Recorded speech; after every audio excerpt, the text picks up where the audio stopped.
রাজ্যের মুখ্যমন্ত্রী মাননীয় মমতা ব্যানার্জি মহাশয়ের নামে বাংলাদেশের এক বক্তা কুমন্তব্য করেছে। আমার সাথে মমতা ব্যানার্জির রাজনৈতিক মতপার্থক্য আছে, থাকবে, কারণ মমতা ব্যানার্জি চোরগুলোকে প্রশ্রয় দিয়েছে আর আমরা চোর মুক্ত সমাজ ব্যবস্থা চাইছি। ফলে দুজনের আদর্শ এক হতে পারে না, দুজনের মত এক জায়গায় হবে না, সবসময় মতাদর্শগত সংঘাত লেগেই থাকবে।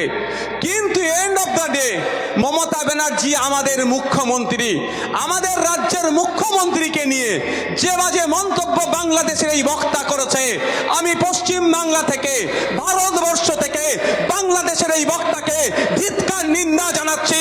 ওই বক্তব্য প্রত্যাহারের জন্য এখান থেকে বার্তা দিচ্ছি। সাথে সাথে আমার ভারত সরকারকে বলছি, আপনি বাংলাদেশের ইন্টেরিয়াম গভর্নমেন্টের মাধ্যমে ওই বক্তার কাছ থেকে জবাবদিহি করুন। এই ইউনূসের সরকারকে আপনি বার্তা দিন, পশ্চিম বাংলার একটা অঙ্গরাজ্যের মুখ্যমন্ত্রীকে যে কুরুচিকর ভাষায় আক্রমণ করেছে তার জবাব বাংলাদেশ সরকারের কাছ থেকে আমার দেশের সরকারকে নিতে হবে।